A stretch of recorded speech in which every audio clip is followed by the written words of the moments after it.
skal vi prøve at føre videolog på musiklinjen. Datoen er den 14. februar 2013. Jeg er relativt ny her, men det er musik, så fantastisk. Nå, ja, vi skal jo føre, hvad vi har lavet. Sådan, jeg skal starte med at sige, hvad jeg har lavet i dag. I dag var der ært. Fik en nemgå igennem. Synes, det er sjovt. Det er sjovt, når folk er med. Og så var der en, der vi skulle have mødt. En thajsk praktikant. Han kom ikke rigtigt. Og så fik vi nogle portfolio. Vi fik lavet det. Eller jeg fik lavet det. Undskyld. Og så har jeg hjulpet Victor. Han er så glad for at optage videoer. Og så fik jeg æren af at være hans kameramand et øjeblik. Det var koldt. Ja. Nå. Men foruden det, så... jeg har også hjulpet Malte. Han var rigtig glad for at arbejde med Fruit Loops. Så altså, hvis der er folk gerne med Fruit Loops, så vil jeg med glæde hjælpe, fordi det er da noget, jeg sådan føler, jeg har sådan nogenlunde forstand på. Af alt andet, jeg måske ikke har forstand på. Men ja. Og ellers så har jeg tænkt mig, siden at jeg laver jo musik for det meste Fruit Loops, sådan alene. Og så tænkte jeg, at siden vi skal sådan føre det igennem med vores proces og sådan, og så kunne jeg da prøve at vise, hvordan måske en af mine sange hang sammen. Hvordan den blev til, for at sige det sådan. Ja. Og der er det fantastisk, at skolen er så god til at, have instrumenter og være ledig. Det er det jo sådan set altid. Jeg er virkelig glad for at bare kunne sætte noget foran en klaver og så prøve at spille noget. Selvom jeg ikke helt kan finde ud af det endnu. Jeg er så glad for at have lært akkorder. Det har hjulpet gevaldigt. Men jeg vil også virkelig gerne lære nodlæsning stadigvæk. Men jeg er sådan meget... jeg vil helst ikke hive fat i lærer og ligesom prøve at sige, hey, kan jeg få noget hjælp til det her? Fordi jeg lægger meget mærke til, hvordan de får ting til at hænge sammen. Og nogle gange får jeg fornemmelsen af at presse på, fordi de har også ting, de selv skal nå og holde op mange møder og det hele. Og andre elever også for den sags skyld. Så jeg prøver at lære meget selv, hvad jeg kan derhjemme. YouTube er fantastisk. Google er endnu mere fantastisk, fordi den linker til YouTube. Og så har jeg sådan set bare... Ellers er alt har jeg selv lært bare ved at kunne få lov til at sidde med et gammelt keyboard, en af mine fars venner havde, hvor jeg kunne få lov til at lege. Ellers er det på tastatur, hvor du så kun kan nå 2 oktaver. Det er lidt trist, hvilket så er fantastisk, når man så kan lave meget mere avancerede melodier, når man sidder med, ja, hvor mange oktaver, det er ikke engang selv klar over. Ja. Men ja, vi kan da starte med når jeg får tid for mig selv herude, så enten så tjekker jeg lige om lokalerne, de ser okay ud, og det har bare været lidt hårdt på det seneste, folk de bygger ned i gangen, og det er et mess, for at sige det mildt. Ja. Når jeg får tid for mig selv, så har jeg det med at finde mig et klaver, og så prøver jeg at finde på nye melodier, så optager jeg med iPhone'en der, og så tager jeg hjem, og så åbner jeg Fruit Loops og ser, hvad det kan blive til der.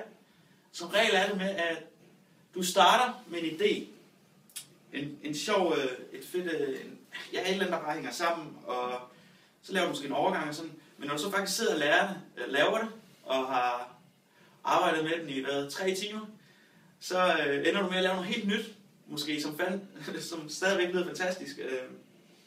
Nu siger jeg fantastisk, jeg holder mig meget i klassisk genre, orkestral, det er vigtigt lige at sige. Jeg synes, det er en af de bedste genrer til at få stemning.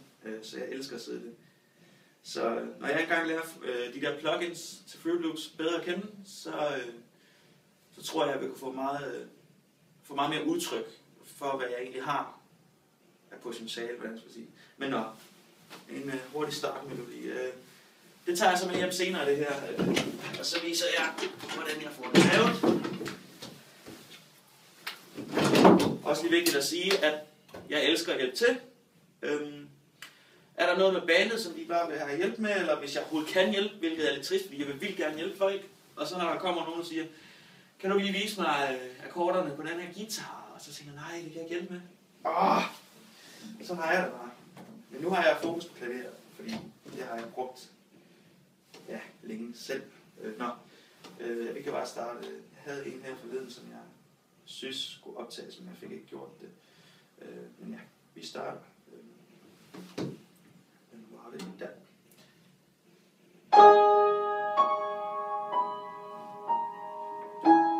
Det er også vigtigt at sige, at jeg har ikke lært at bruge pedalen ordentligt endnu.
vi se, hvad jeg kan lave hjemme på Fruity Loops med de der akkorder. Så er det også lige vigtigt at sige, at, hvad var det? Nå ja, jeg skal lave en video færdig til linjen, så der bliver nok ikke så meget Fruity Loops i dag.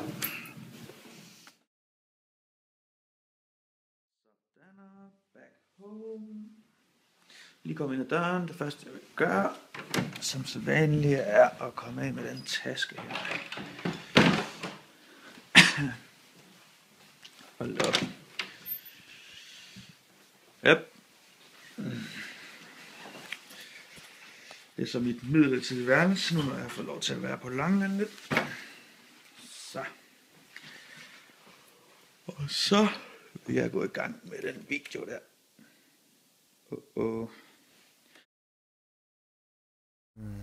Ja, skal vi sige, jeg har været jo hjemme et stykke tid nu, og klokken er på 9:30. Jeg er simpelthen sat med den video hele dagen. Kan I se her sådan lige hurtigt, hvordan den ser ud med effekter og sådan. Altså, det tog ikke lang tid at lave effekterne, men jeg kan sige, at det tager lang tid at lave det om til HD. Nu skulle jeg så også prøve 8 gange, og det tager sådan cirka, et kvarter, bare for at se, om videoen den ikke hakker eller et eller andet på et tidspunkt. Men ja, Kan vi se, jeg lagde den op, og så gik jeg lige en tur i bad, og den er kun 45% færdig med upload.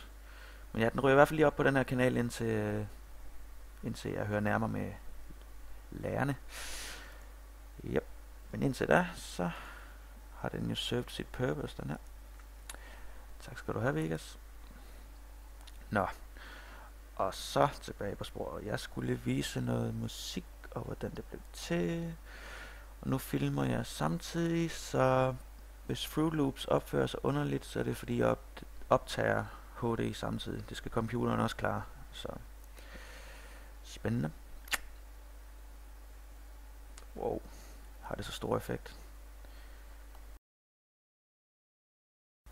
Nå, ups, jeg har fundet en dårlig hotkey. Så, og så starter vi bare op med en af mine templates. Jeg skal have fundet en ny knap til den her mikrofon. Sådan der. Og som I så kan se lige nu, bruger jeg noget, der hedder Play. Og det er noget East West Quantum Leaps Studios har samlet. Tusind tak for det, guys.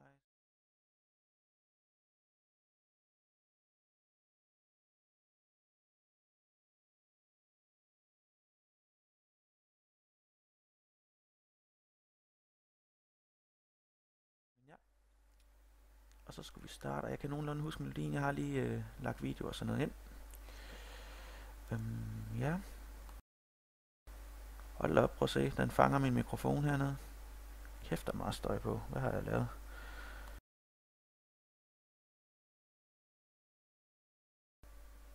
Det hjælper ikke en meter. Woo!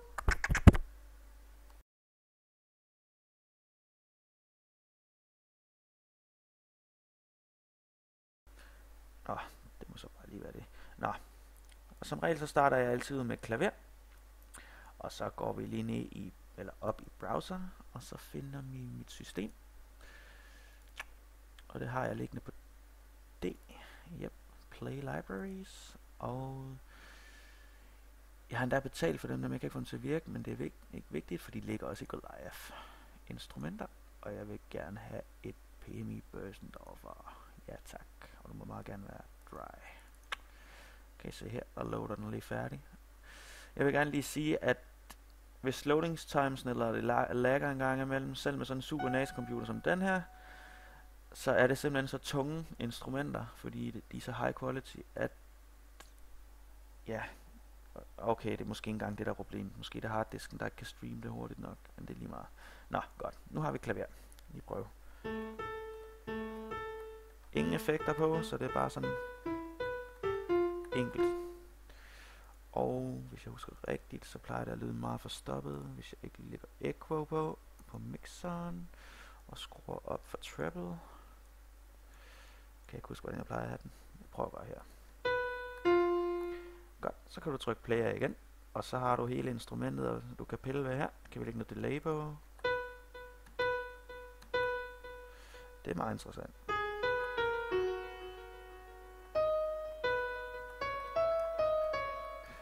Ja.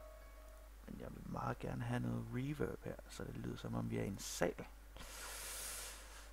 Og skal vi tage, hvad tror I måske? Det lyder godt. Left and right. Ja tak. Så skruer vi op for den.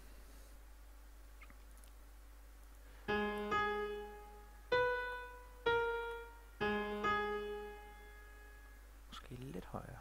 Det er meget, meget fine justeringer det her.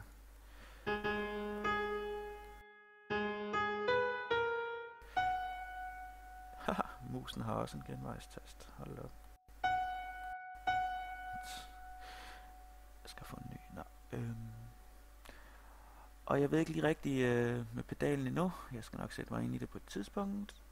Men indtil videre så plejer jeg altid at sætte releasen op på sådan 3 sekunder eller sådan noget, så man kan få det til at lyde sådan, det kører i harmoni, eller hvad skal man kalde det.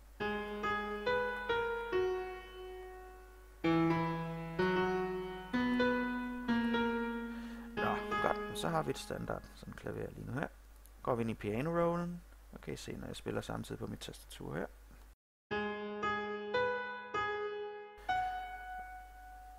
er så allerede en fordel, at jeg kan huske størstedelen af den melodi, jeg indspillede tidligere. Og vi skulle måske lige optage op.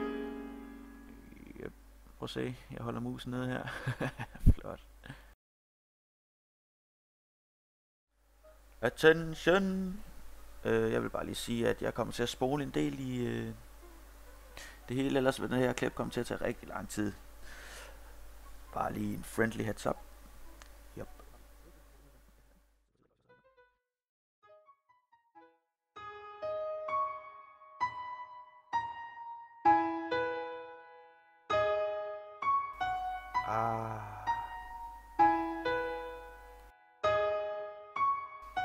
Så har vi allerede starten jo. Så går vi ud i vores playlist. Så har vi hele vores sang her. Og så vælger vi mønster 1.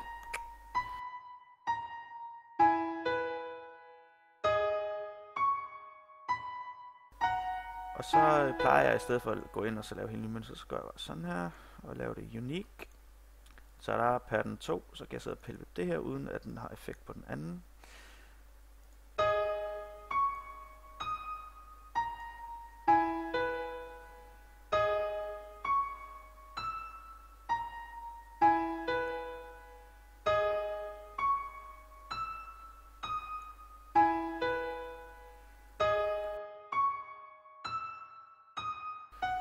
Så har vi sådan set, hvordan jeg plejer at starte alle mine sange, stort set altid med klaveret. Så må vi bygge på derfra.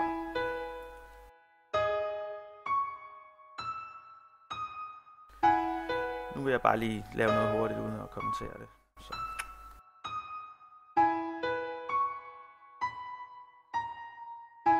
Whatever, jeg gør det alligevel. Jeg rykker det hele en oktav ned, efter jeg har lavet det unique. For den Kasper.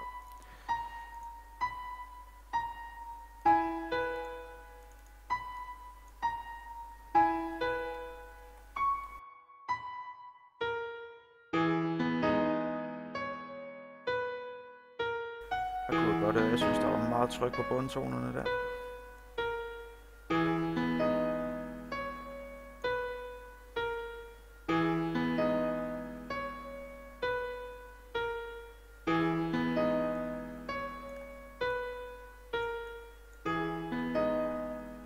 Meget bedre.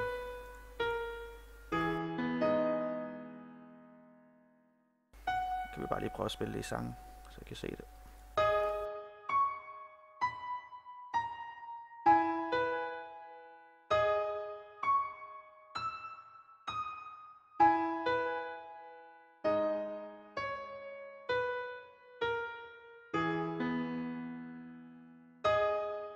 Hold op, der er den her glemt her.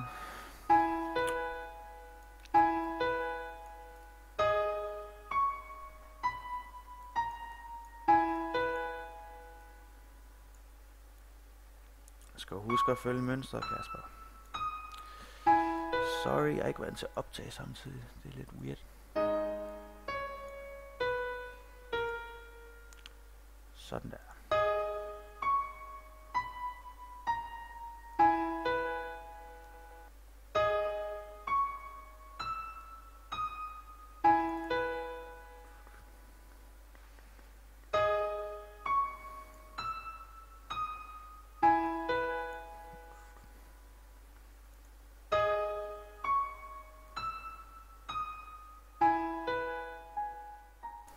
Og vi spoler igen.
også bare farligt med ansigtsfølsomheder, men det ikke kommer til at lyde for computeragtigt, så I må meget gerne veksle det ud sådan op, så hvis I spiller rigtigt.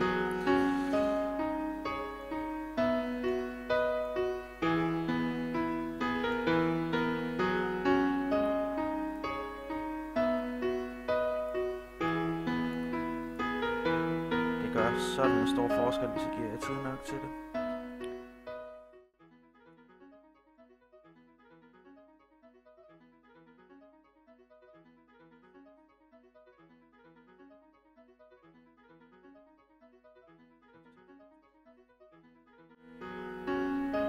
Så kan vi sådan set bare lade de to køre.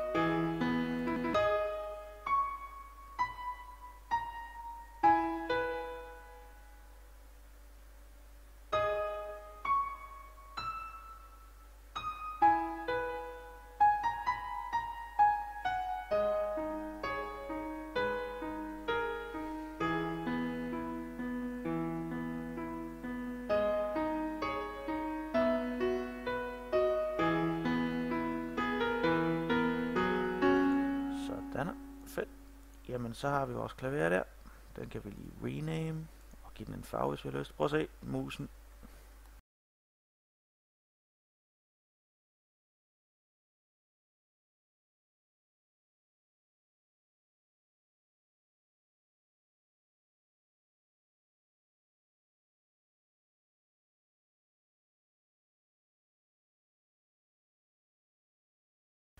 Og nu vil jeg så load et andet instrument. Og så her, der er så mange, jeg ikke rigtig kan huske, hvilke af dem, der er mine favoritter. Dem her, platinumstrengen, det er så allerede presets, det gider jeg ikke lige nu. Jeg vil gerne have de rigtige instrumenter, tak, strings, og så kan vi så vælge solo. Hvad skal vi gøre? En fin 3 celloer måske kunne godt lyde. Nej, det er åbenbart ikke. Så bliver det 10. Tak. Key switch, det er fantastisk. Kan I se, hvor tungt det her instrument er? Hvor det godt, jeg har en i7.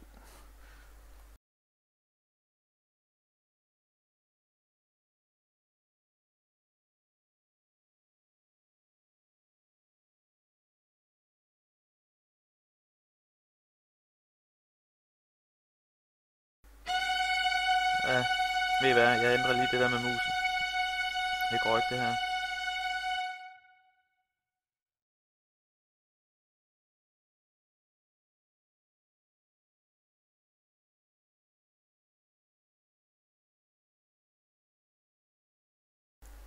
Så lige inden jeg bliver færdig med at gøre det, det gjorde jeg der, så kan jeg lige informere jer om, at den så derfra simpelthen ikke valgte at optage min mikrofon mere, så jeg må lave en voiceover, mens videoen kører. Ja, alt hvad jeg sådan set gør nu er bare at finde nogle lyde, der måske kunne hænge sammen, en idé i hovedet og så videre. Ja, så der reverb på.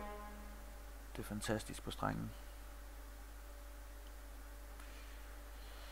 Ja, vi kan jo lige spole lidt. Eller vand? Nej, jeg tror faktisk lige at forklare noget. Ja, det kan jeg lige sige hurtigt der. Der har vi de hvide. Det er dem, du må spille på. De gule, ingen lyd. Og de blå, det er en key switch. Det vil sige, når du holder en forskellig blå nede, eller en anden blå, mens du spiller på de hvide, så får du en helt anden lyd. Som så. Det er smart. Og der var lige den, jeg tror faktisk, jeg vælger den der. Det er bare lige for at vise jer lidt, hvordan det virker. Ja. Men jeg vil spole lige det, indtil jeg finder noget nyt med den her.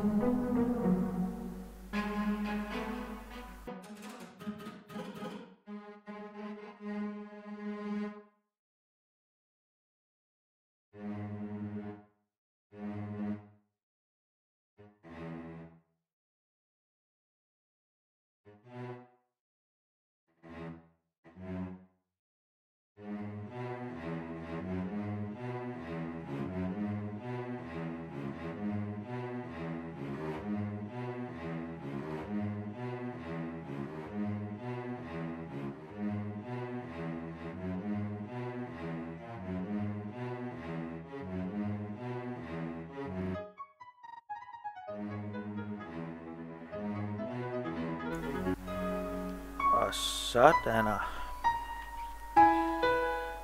jeg bare lige køre igennem en gang imellem.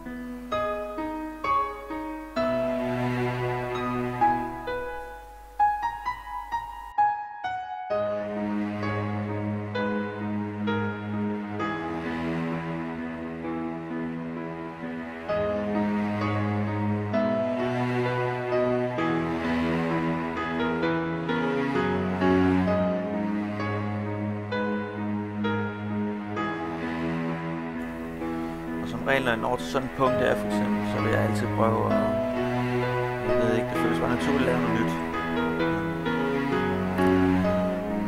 Så ja, det tror jeg går i gang med at lave lidt.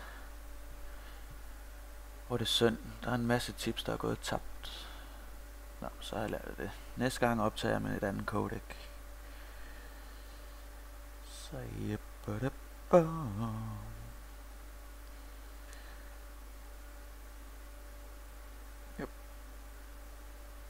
rykker vi lidt rundt på dem alle sammen.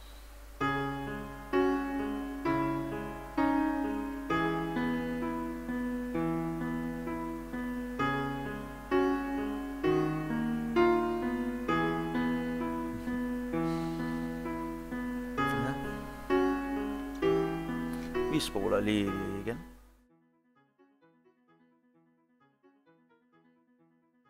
Det er som regel den her ting, der er en ordentlig tidssluger. Nu er det også fordi, jeg plejer sådan at høre mig frem hver gang, som I måske lægger mærke til. Så sidder jeg og rykker rundt på noderne, som timelinen kører igennem. Og så har jeg altså, jeg kan godt lige bare høre det igennem. Og det tager selvfølgelig tid.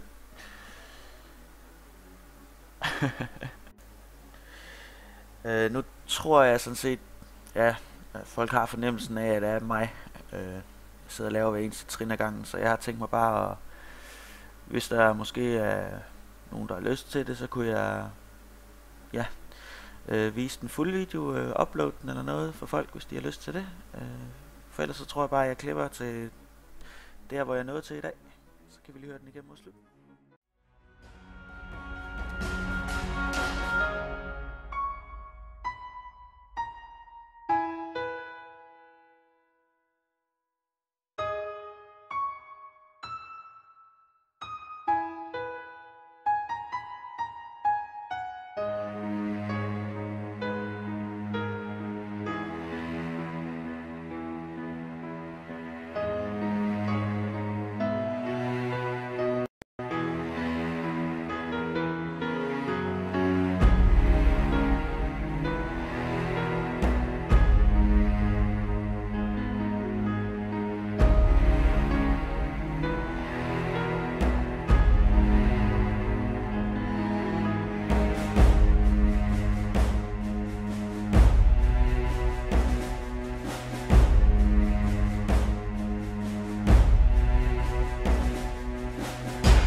det her tidspunkt mente jeg så, at jeg nok hellere måtte stoppe for i dag, fordi der var job og det hele i morgen. Eller dagen efter. Så ja. Så det her det er sådan set bare et hurtigt grundtrack, eller hvad man kan kalde det. Et eller andet, hvor jeg så vil bygge videre på. Det tager meget lang tid, hvis du gerne vil lægge flotte overgange og fills og så videre ind. Men ja, tak fordi I så med.